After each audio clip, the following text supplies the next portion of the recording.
Hello, what's up mga ka-J-Vlog? Welcome ulit sa panibagong video, and for today's video, bibigyan ko kayo ng 5 reasons why you should purchase itong napakamura na budget smartphone ngayon ni Itel, ang Itel A90. So tara mga ka-J-Vlog, check natin.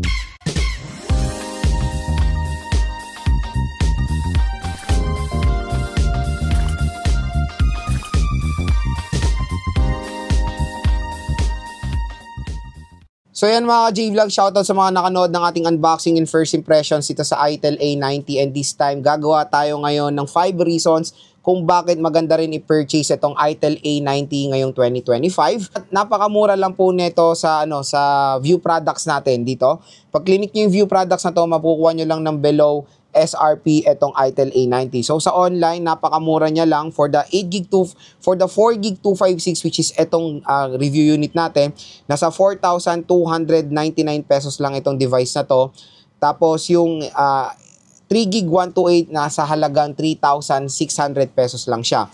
Again, pag meron kayong vouchers, there's a possibility na makuha nyo pa ng mas mababa itong Itel A90. Tulad nito, take for example, itong 4GB 256, nakuha ko lang to sa halagang 3,800 pesos nung clinic natin yung view products ito, dahil may ino-offer po na voucher yung online na pwede pa natin makuha ng mas mababa itong Itel A90. Biruin mo, 3,800 tapos 256GB of internal storage na. Napagandang napagandang advantage na yan ng Itel A90. So again, dito sa ating video, bibigyan ko kayo ng 5 rason kung bakit maganda rin naman pong i-purchase itong smartphone na to sa mga naghahanap ng budget meal na smartphone ngayong 2025. The first reason mga ka-J-Vlog is yung display. The display is malaki siya, 6.6 inches. At ang maganda rin dito sa Itel A90, 90Hz screen refresh rate na po ito. Kumbaga for a price tag na 3,000 to 4,000 pesos, isa pagandang feature yan na naka 90Hz na for smoother animation, for smooth navigating, pag nagso-social media kayo. And of course, pag naglalaro kayo, malaking tulong din yung 90Hz screen refresh rate for 90 FPS na mga laro. Pero yun, when it comes sa pag na-navigate, maganda rin naman na contribution yung 90Hz screen refresh rate dito sa Itel A90.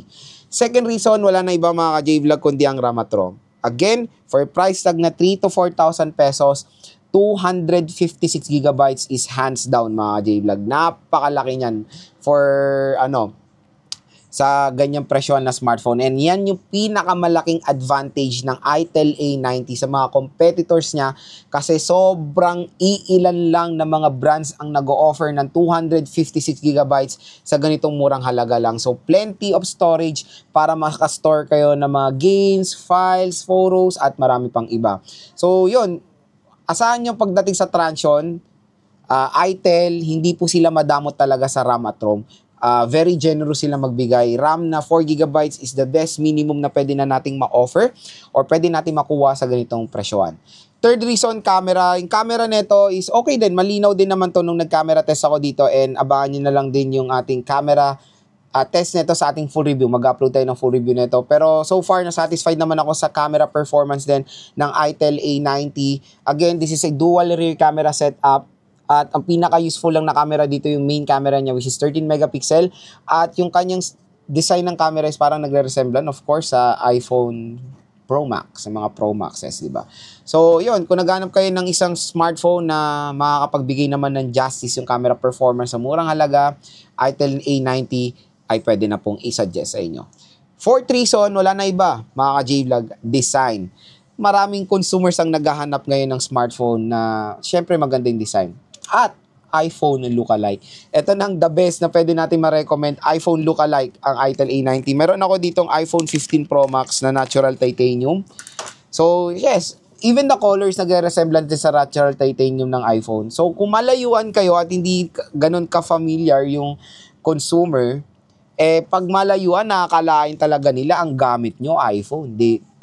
Triple rear camera setup, medyo identical din sa color. Again, makakuha to na attention ng consumers pag malayuan nyo ginagamit Syempre, pag lapit ng lapit, may feel, hindi iPhone, di ba? Again, when it comes sa design, tingnan nyo naman, very identical sila. Itong Itel A90 at itong iPhone 15 Pro Max. So yun, napakaganda ng design, very aesthetic, very premium looking for a price tag na 3 to 4,000 pesos. Meron ka ng smartphone na mukhang iPhone. So yun yung isang magiging pambato or panghahatak ng Itel A90 sa mga consumers, yung kanyang design. Hindi lang yun, maganda yung overall feel ng design nitong Itel A90, matte finish overall, and even yung kanyang frame is matte finish. Very lightweight din naman itong smartphone na to, hindi po siya mabigat, at maganda doon, lightweight siya, tapos mataas pa yung kanyang battery capacity. At yun na nga, yung final reason natin is yung kanyang battery, 5,000 mAh na removable battery, itong Itel A90. Syempre yun, malaki ang capacity na yun for its price tag. At I think yan na rin naman ang the best na natin nakikita mga battery capacity sa mga smartphones today. So asahan nyo na makunat din naman kahit papano ang battery ng Itel A90 na syempre mga consumers ngayon, yan din yung isang main na tinitignan nila sa smartphone, yung battery performance. So natry ko na rin to, nakapaglaro na rin ako dito sa Itel A90, nakanood na ako, ginagamit ko siya for social media rin. Matagal din naman siya malobat mga ka-J-Vlog at parang 1 linggo na tong naka-standby.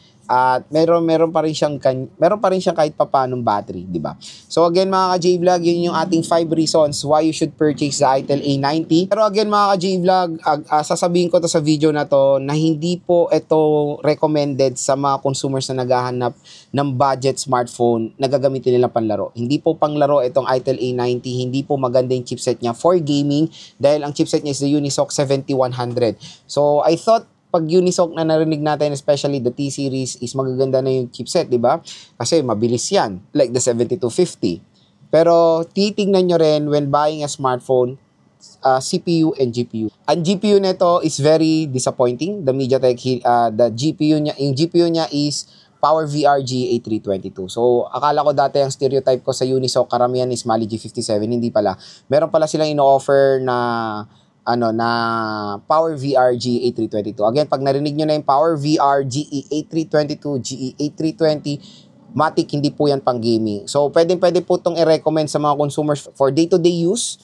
Pwede siya sa mga pang-business, di ba? Pwede siyang pang-business, pwede siyang pang-trabaho as a navigating tool, makunat yung battery, marami kayong ma-store na mga files dito dahil malaki yung kanyang storage, at pwede po itong ibigay sa mga anak nyo as a starting smartphone nila dahil hindi po sila makakalaro ng mga solid games dito sa Itel A90. Pwede for ML, Honor of Kings, pwede rin naman siya kahit papano, pero expect nyo hindi po smooth ang kanyang performance. So again, sana nakatulong itong mga sinabi ko sa inyo. Okay naman din i-recommend ng Itel A90 for its price. Magaganda rin naman yung mga ibang specs na ma-offer nitong smartphone na to. Kaya kung interested kayo dito sa Itel A90, nandito po yung link niyan sa view products natin. I-click nyo na lang po yan. At i-add to cart nyo na to dahil pag clinic nyo tong view products natin, makukuha nyo pa to ng maganda dahil meron pong special voucher na naghihintay para sa inyo.